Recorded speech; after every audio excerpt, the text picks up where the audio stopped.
προωθεί στη συνέχεια σε μεγάλα καταστήματα. Ακούστε τι λέει και αποκαλύπτει και το μυστικό της επιτυχίας της.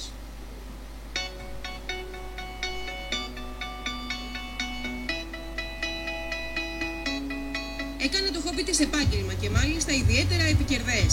Πάει πολύ καλά η δουλειά μου, δηλαδή έχω ξεκινήσει από το 98 σιγά σιγά και τώρα έχω μόνιμους σταθερούς πελάτες.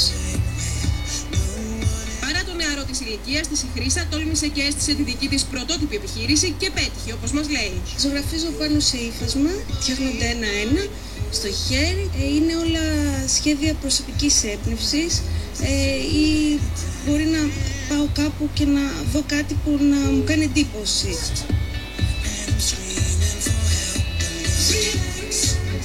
Οι σπουδές της στην ενδυματολογία δεν θα της εξασφάλισαν, όπως λέει, τα προστοζή. Έτσι ασχολήθηκε με το χειροποίητο ένδυμα. Η ίδια τα σχεδιάζει, η ίδια τα δημιουργεί και τα προωθεί σε καταστήματα. Για όλους υπάρχει χώρος στην ελληνική αγορά, αρκεί να προτείνεται στους καταναλωτές κάτι το διαφορετικό. Η νεαρή επιχειρηματίας είδε τις πωλήσεις της να αυξάνονται τα τελευταία χρόνια. Κάνω κάτι ξεχωριστό, κάτι μοναδικό. Δεν προσπαθώ να αντιγράψω ή να δω τι κάνει ο άλλος.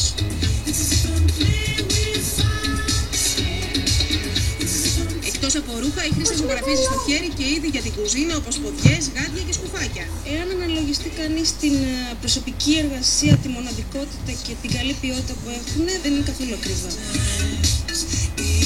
Τις δημιουργίες της μπορεί κανείς να τις βρει σε όλα τα καταστήματα ή να τα παραγγείλει μέσω διαδικτύου. Στην ποικιλία των γεύσεων και στις προσιτές